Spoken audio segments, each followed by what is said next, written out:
Hi friends, welcome back to my channel. If you're new here, my name is Bianca, and today we're going to be doing my April through June reading wrap-up. The last wrap-up I did was January through March, so now that we're halfway through the year, it's time for the next quarter of the year, which is April through June.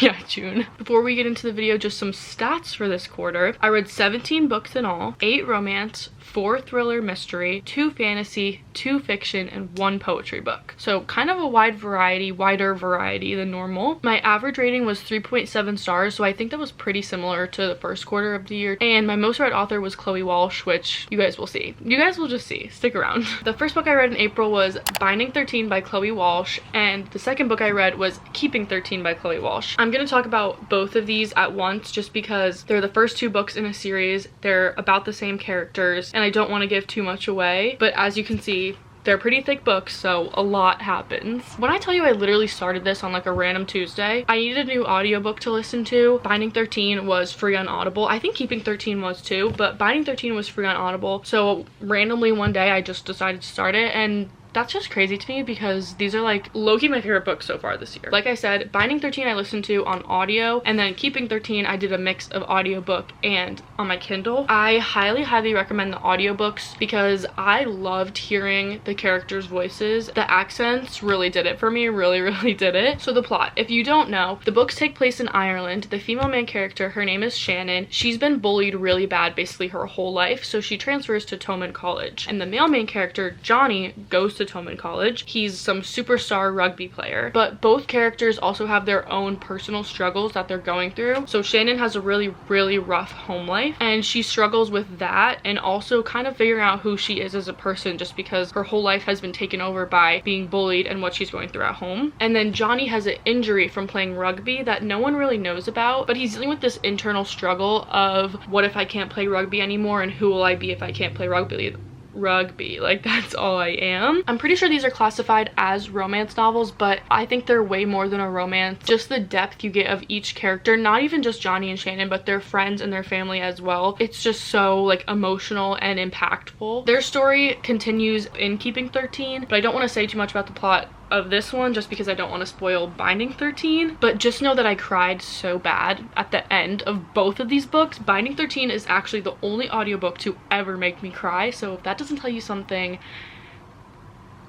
it should. I just like can't really explain in words how much I loved these 2 books, and I am so sad that I put off reading them for so long, but I'm also sad that I've already read them because there's like no other feeling than reading them for the first time. Definitely check trigger warnings because there are a lot of heavy subjects. And yeah, I just want to say, if you click off the video right now and this is the only part you watched, then take this with you. Read these books, please. Here's a mood board of the books. The quote I picked is from Keeping 13 since I listened to the audio of Binding 13, and it was so hard to pick one quote because I had 100 million highlighted, but the quote I chose was, "I love this version of you," I told her, unsure of what else there was to say. I couldn't tell her not to feel the way she did. All I could do was reassure her. I love all your versions. That one isn't even like probably the best one. Like, you just gotta read it. I'm literally already out of breath and already sweating. Third book I read was Saving Six by Chloe Walsh, which is the 3rd book in the Boys of Tommen series. This book is about Shannon's brother Joey and his girlfriend Aoife. In this book we get Joey's perspective on him and Shannon's home life and how that affects him, but he also struggles with substance abuse, so there's that layer to the story as well. And then Aoife is the daughter of Joey's boss. Joey and Aoife have kind of always had a thing for each other, but Joey's like, I'm not good enough for you, so we can't be together. But Aoife's a baddie and she just keeps going after what she wants. This is a lot about how their relationship starts, so for majority of the book they are friends. The timeline of this is also pre-Binding 13. Everything that happened in this book has not yet happened when we get this book. They overlap a tiny bit at the end, but for the most part it's kind of like a prequel, but it's about Joey and Aoife. Definitely check the trigger warnings for this. While a lot of it is a similar story to Binding 13, there are other triggers definitely, especially because of Joey's struggles with substance abuse. Oh, I forgot to say my rating for Binding Keeping, well,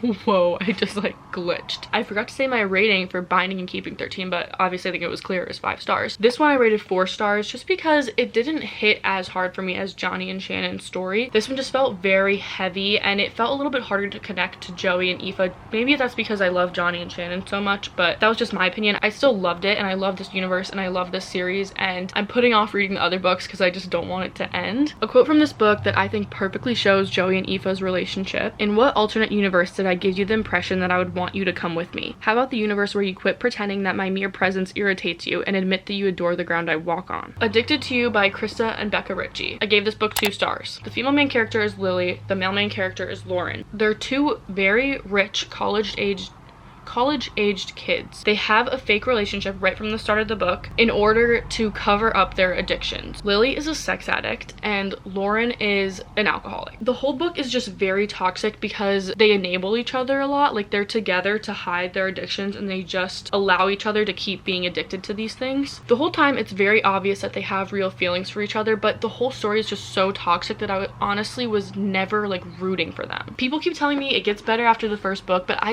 really don't like when people say that about a series, because it's like, if the first book isn't catching my attention, why would I go and read like 6, 7, however many others? A quote that I think really encompasses Lauren and Lily's relationship is, "We fight one minute and then try to make up the next. It's why we've lasted so long. And I suppose the fear of losing each other is always stronger than the pain we cause." The next book I read was Too Late by Colleen Hoover. So in this book, the female main character, her name's Sloane, and she's in a toxic relationship with a drug dealer named Asa. But she can't leave him because her brother, I think he's special needs of some sort. I don't exactly remember what exactly is going on with him, but he needs full-time care and Asa is paying for that care. Sloane feels like she has to stay with Asa or else her brother will be taken out of this care home he's in. The male main character is Carter, who's an undercover FBI agent. I don't really remember if it's FBI actually, but he's an undercover agent for sure. And he's pretending to also be a drug dealer and try to like break apart his whole drug thing going on. For me, this book was just like not it. The 2 characters, Sloane and Carter, fell in love so fast. Also, the first time they sleep together is like horrendous. Like, it is not romantic or cute at all. It also felt like Colleen Hoover was just throwing in a bunch of plot twists that like didn't need to be there. Like, I remember at one point being like, can the book just end already? And I was disappointed because, controversial, but I do like a lot of Colleen Hoover's books, so I thought I'd like this one, and I did not. A quote that doesn't really show the plot, but that I did like from this book: "The world doesn't owe us a thing. We take what we're given and we make the most of it." The next book I read was Ruthless Vows by Rebecca Ross, which is the sequel to Divine Rivals. I read Divine Rivals in 2023, so it had been a while since I'd been in this universe and been with these characters, but I loved Divine Rivals. I'm pretty sure I gave it 5 stars, so I had really high expectations for this book. I was really excited to go into it. I'm not gonna say a whole lot about the plot just because I don't want to spoil Divine Rivals if people haven't read that, but basically in this book, the 2 main characters, Iris and Roman, are separated from each other and they have to find their way back to each other, all while this war between the gods is going on. But overall, this book just felt really slow to me, which was disappointing because I really liked the first book. I don't know if I just read it at the wrong time in life or I should have reread Divine Rivals right before reading this, but I would still recommend the duology, Divine Rivals and this. I think I would recommend reading them back to back. There were so many good quotes in this book though, so it was hard to pick just one, but a quote that I really liked: "I don't think we know what we're made of until the worst moment possible happens. Then we must decide who we truly are and what is most important to us. I think we're often surprised by what we become." I studied abroad in England a few months ago, and while I was there, I got this book called To the Women by Donna Ashworth. It's not something I would typically read, if I'm being honest. It's a collection of poems and short stories about what it means to be a woman in today's society. Not just a woman, but a daughter, a mother, a sister, a friend, a grandmother, a granddaughter, and there are poems about all these different aspects of what it means to be a woman. And for me, every single piece in this book hit in some type of way. I found it so relatable. I found it empowering. I think it's really valuable for all women to read. While I was reading, I sent multiple like pictures of poems to my friends, to my mom, and my mom is actually reading this book now. That's why there's a bookmark in it, and my mom does not read, so the fact that she's like this far too, like, that should tell you something. This book really reminds you that you're not alone in this world and that there are people out there that are feeling similar things to what you're feeling. I think I highlighted a quote from almost every single poem in this book. This is one that really stood out to me. "And then somebody told me that girls were second best. They said we must work harder, play the game and sit the test. And this just made no sense to my young inquiring mind. How dare they call me less when I'm a warrior, womankind. All right, now we're entering my audiobook era. As soon as I got home for the summer, I started listening to Crown of Midnight, which is the second book in the Throne of Glass series. I was not a huge fan of the first Throne of Glass book, so I was hesitant to start this one. If I'm being completely honest, I still don't really see the hype. I did like this book better than the first book, but I'm still like waiting for that aspect that's like making me want to read this book. I'm not going to talk about the plot just because I don't want to spoil anything. I went into the series completely blind and I honestly prefer that, so I'd recommend that. But I'd also recommend listening to audio over reading the physical book, because when I read physically Throne of Glass, I wasn't that into it, but listening to Crown of Midnight, I was a lot more invested. And then I don't have a quote from this book because I listened to the audiobook, but here's a mood board that just encompasses the whole vibe. Another audiobook. Let me preface this by saying that I'm currently interning with Macmillan Audio, so I get to listen to a lot of audiobooks before they come out. This was one of them, but the pub date for this book is August 19th, 2025. So if it sounds good to you, check it out. The plot. Georgia, the main character, was a child star, but she didn't want to act anymore, so she's been secluded for the past few years. Now she's trying to break back into acting when she meets Henry, who's the male main character, and he's also an aspiring actor. He's in this acting group and he convinces Georgia to join the acting group. And right off the bat, the whole acting group thing, it's kind of like acting classes, but it's like super sketchy right from the beginning. Like something is obviously going on there. I personally didn't find this book super suspenseful, but I did love it as an audiobook. It's told by a full cast of characters, so that means that basically every character in the book has its own voice actor. Listening to it as an audiobook felt very immersive. It was almost like I was watching a play or a movie. Again, I don't have a quote from this book because I listened to it on audio, but here's a mood board that shows the vibe. And again, if you want to read this book, it is coming out in August. Next, I read Anxious People by Frederick Bachman. Me and two of my home friends have been talking about starting a book club, and because I'm finally home from college for good, we started a book club finally, and this was the first book we ended up reading. I was really nervous because I don't know why, but I had this idea in my head that Frederick Bachman's writing is like super dense and hard to understand and hard to read, and I literally don't know where I got this idea because that is literally not the truth at all, so I don't know why that was in my head. His writing is so beautiful, and he just takes what seems like a simple story and makes it so deep and meaningful and impactful. From the plot, I can say that this book seems like it's going to be a thriller mystery. It's about a bank robber who tries to rob a bank and basically fails because the bank is a cashless bank. The bank robber runs into an apartment building across the street to like escape the police that's having a showing, like what's it called, an open house. They're having an open house. They by accident take all these people that are in the open house hostage. We learn about each person that has been taken hostage and their background and where they are in life and how they ended up here. It just really makes you realize how connected people are and how we are all much more similar than we think. It also reminded me that everyone has things going on in their life that we don't know about. I was so surprised by this book, and now I want to read everything that Frederick Bachman has written. This book genuinely had so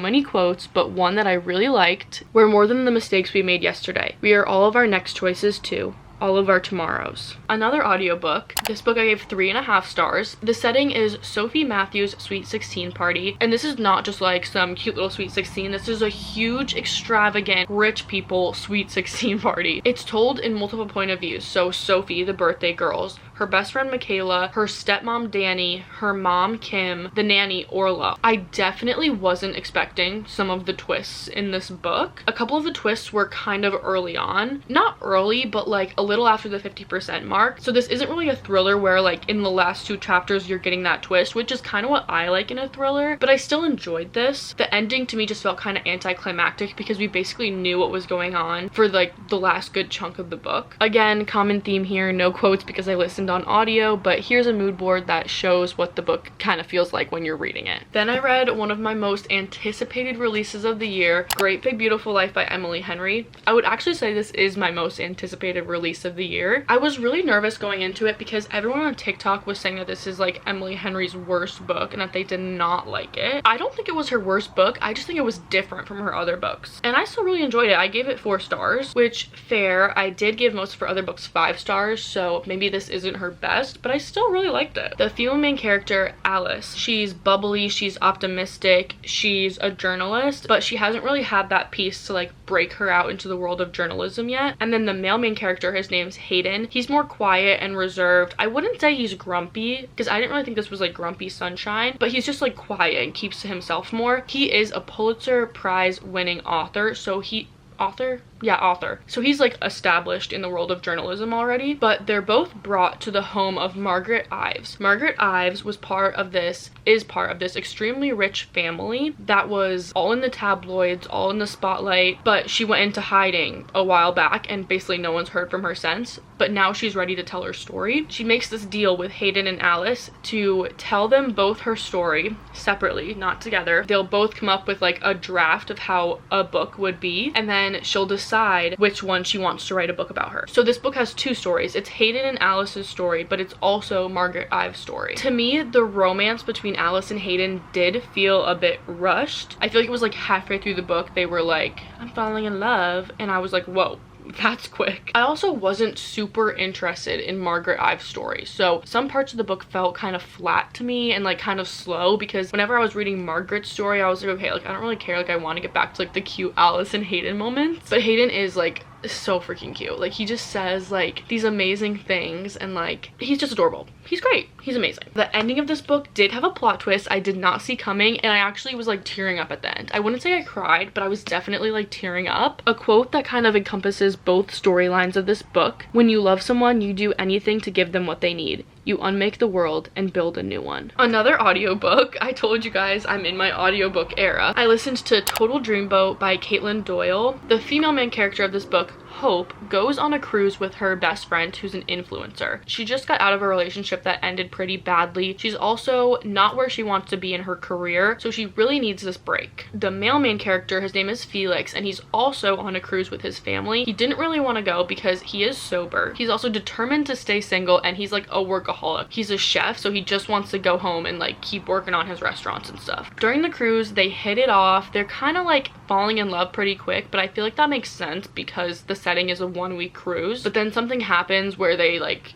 nah, we don't want to hang out anymore. But then at one of the ports, they both get stranded, and then they have to work together to get back to where they live. Felix is from London. Hope, I don't remember where she's from, but it's in the US. Overall, it was a cute rom-com. The only thing I wasn't obsessed with was how fast they fell in love, but like I said before, like it made sense for the setting. It wasn't like the best rom-com I've ever read, but I think it was like pretty solid. If you're a rom-com lover, you would like this. I also feel like I read this at the perfect time in my life, because this year I went on my first cruise, and I also went to London for the first time. So like reading about this British guy and then also like the setting being a cruise, I was like, this was made for me.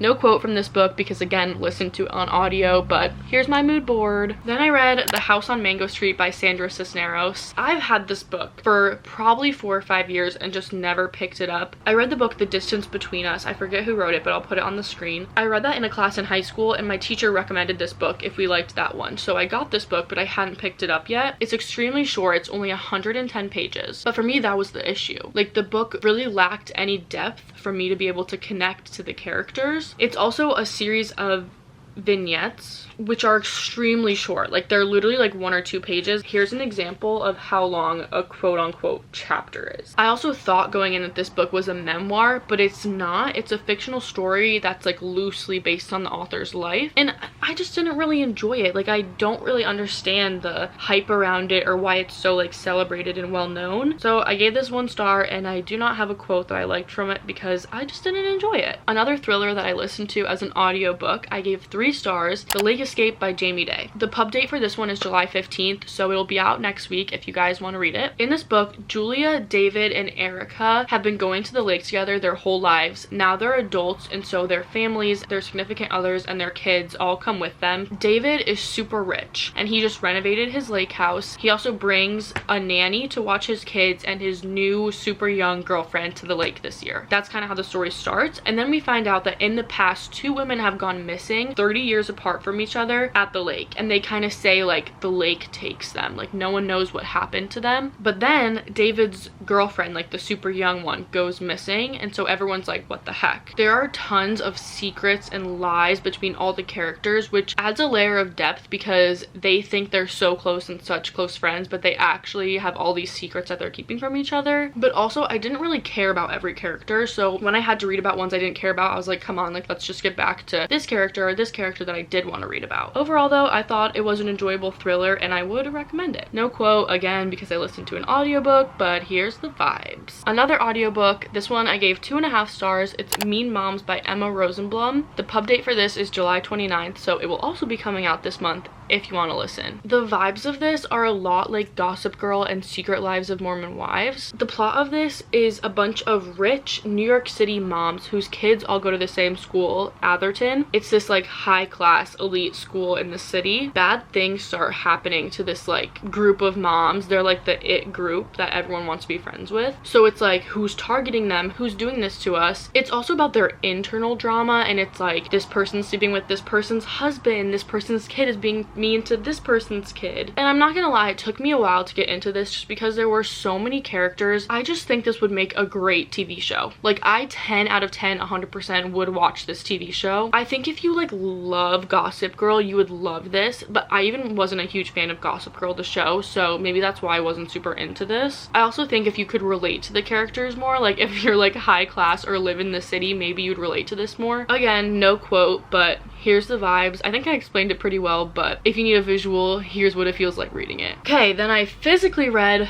Lights Out by Nevessa Allen. I feel like I've talked about this book 700 times. I think I talked about it in both of my last videos. I've talked about it on TikTok. I gave this 4.5 stars. I really liked it. I saw it all over TikTok, so when I went book shopping a few weeks ago, I just had to get it. This was my first dark romance, so I think, in my opinion, this is a good book to get into the genre because I posted about this on TikTok and I said that it was like super fucked up and everyone was like biting my head off saying like, girl, this is nothing compared to other dark romances, but like this was my first dark romance and I would read more. So I think if you're trying to get into the genre, this would be good. What is the book about? Allie, the female main character, she's a trauma nurse and she has this kink of watching this masked man post thirst traps online, and then the male main character, Josh, is the masked man. Their paths cross and Josh starts stalking Allie like heavily, like puts a camera in her house, breaks into her house, but Allie's into it, so they kind of start to live out their fantasies together. But then the book takes a darker turn and kind of strays from just their romance. Like there's another added level to it. Josh, the male main character, is literally amazing, perfection, which is kind of crazy to say because it started out as stalking, but he's just like so sweet and overprotective of Allie and cares for her so much and really does a lot to show her that he cares about her. And finally, again, I didn't have any quotes from this book, but here is a little mood board I made so you can see the vibes of it. Those are the 17 books I read in the second quarter of the year. Let me know in the comments your feelings on any of these books, any books you'd recommend based off my thoughts on the ones I've talked about. I hope you guys are liking the book videos because that's my life and that's what I love to make. Thank you guys so much for watching. If you like this, make sure you give it a thumbs up and subscribe for many more book videos to come. I love you all. Thanks for watching and I'll see you in the next one.